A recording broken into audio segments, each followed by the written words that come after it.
चिड़िया की अभी नई नई शादी बंटी कबूतर से हुई थी।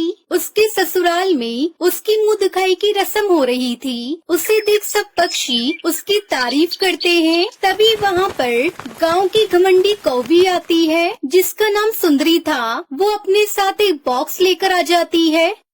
ओह माय गॉड, कितनी गर्मी कर रखी है। कम से कम एक एसी तो लगवा लेती। चलो छोड़ो ये सब बातें। ये लो बहू, ये मैं तुम्हारे लिए लेकर आई हूँ। इसमें पिज्जा है। अरे क्या होता है?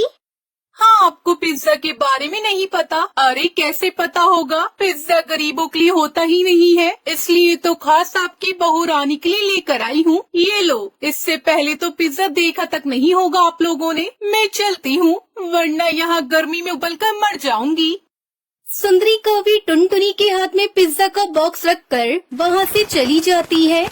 अरे बहू, इसकी बातों को दिल पर मत लेना। बहू ये तो है ही चुड़ैल, अपने पैसों के घमंड में चूर है। टुनटुनी अपनी सास से उस समय तो कुछ नहीं बोलती। जब सारे मेहमान चले जाते हैं तो वो अपने पति को सारी बात बताती है। हम गरीबों की क्या कोई इज्जत नहीं होती?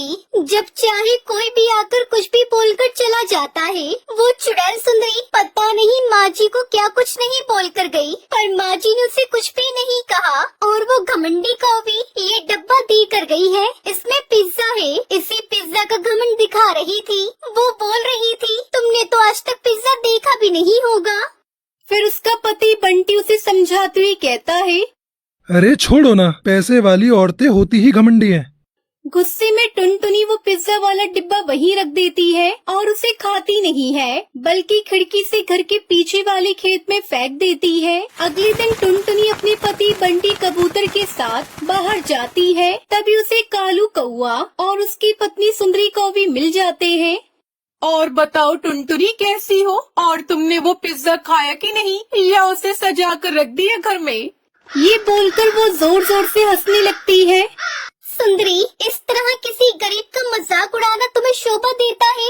माना हम गरीब हैं, लेकिन हमारी भी इज्जत है। तुम शुक्र मनाओ, तुम्हें ऊपर वाले ने अमीर बनाया है, ना कि किसी गरीब को नीचे दिखाने में उसे बर्बाद करो।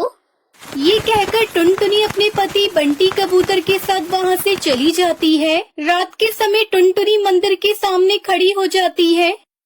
मैंने अपनी पूरी जिंदगी गरीबी में गुजार दी, पर आज तक मुझे इससे कोई शिकायत नहीं रही, और आज मुझे शिकायत है।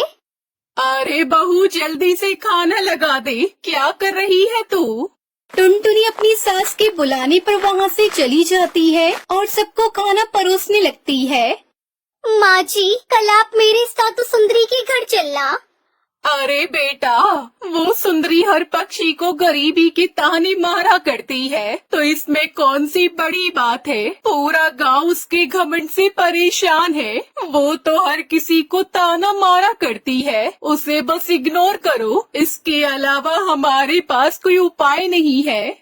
लेकिन टुनटुनी की उस रात की प्रार्थना शायद अब कबूल होने वाली थी। सुबह टुनटुनी का पति बंटी कबूतर जब काम पर जा रहा था, तभी वो अपने घर के पीछे वाले खेत में कुछ देखता है, जिसे देखकर वो अपनी पत्नी को आवाज लगाता है।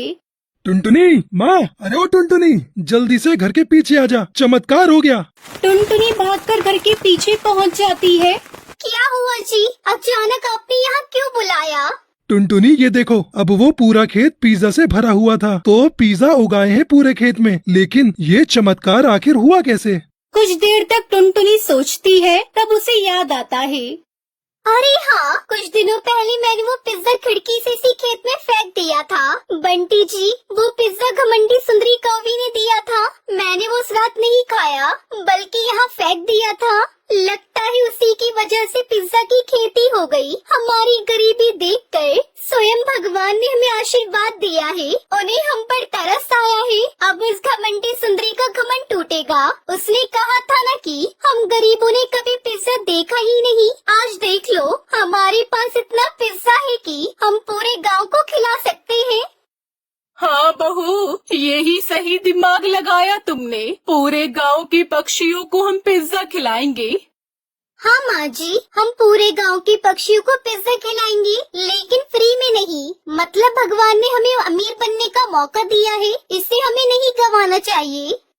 इसके बाद दोनों सास बहू बंटी कबूतर मिलकर सारा पिज्जा इकट्ठा कर लेते हैं और वो बंटी से बात करने के बाद सुबह से ही घर के बाहर वो लोग पिज्जा बेचना शुरू कर देते हैं।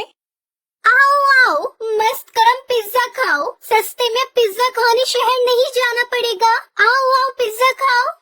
टुनटुनी के घर के बाहर बहुत भीड़ लग जाती है। दूर दूर से पक्षी इस गाँव में पिज्जा खाने के लिए आ रहे थे। उस दिन उनकी बहुत कमाई हो जाती है। माँ जी, हमारी आधी गरीबी तो आज ही खत्म हो गई। अरे बहू, ये सब तेरी वजह से हुआ है। तू हमारे घर की लक्ष्मी है। उस दिन के बाद से सास और बहू मिलकर पिज्जा की खेती करनी शुरू कर देती है और कुछ ही दिनों में वो लोग मार्केट में एक रेस्टोरेंट खोल लेती है। अब उनका परिवार अमीर हो चुका था। एक रात, माँ जी, कल सुंदरी के घर चलते हैं, उसे ढेर सारा पिज्जा गिफ्ट करके आते हैं। बहुत घमंड था ना उसे। अगले दिन दोनों सास और बहू मिलकर सुंदरी कवि के घर जाती है और उसे कार भरकर पिज्जा गिफ्ट करके आती है। सुंदरी, तुम एक पिज्जा गिफ्ट करने के बाद हमें बहुत सुना रही थी। लो, हम तुम्हें कार भरकर पिज्जा गिफ्ट करते हैं। आराम से खाती रहना। महीने भर का स्टॉक दे दिया है हमने तुम्हें। अब वो दोनों सास बहू खुशी खुशी पिज्जा खेती करती है और एक साथ रहने लगती है। सलमा, ये मसाले तुमने धूप में नहीं सुखाए क्या? नहीं तो, मसाले एकदम सूखे तो हैं, तो मुझे जरूरत नहीं लगी। नहीं सलमा, मैंने तुम्हें कितनी बार समझाया है, मेरे लाए हुए मसालों को थोड़ी देर धूप में रख दिया करो। इससे इनकी खुशबू और स्वाद दोनों बढ़ जाते हैं। तुम्हें पता है ना, अगर मेरे बनाए पिज्जा अच्छे नहीं बने तो? हाँ हाँ, सब पता है मुझे। पिज्जा जरा भी बिगड़े तो वो खड़ो सारिफ कौवा भी बिगड़ेगा। पर लाइए, मैं इन मसालों को धूप दिखा देती हूँ। और सुनो, तुम इतने गुस्से में मत रहा करो। हंसती हो तो ज्यादा अच्छी लगती हो। रहने दो जी, आपको मेरी हंसी की परवाह होती तो इस वक्त हम अलीगढ़ के जंगलों में होते। सलमा, काम से छुट्टी नहीं मिली तो मैं क्या करूं? तुम ही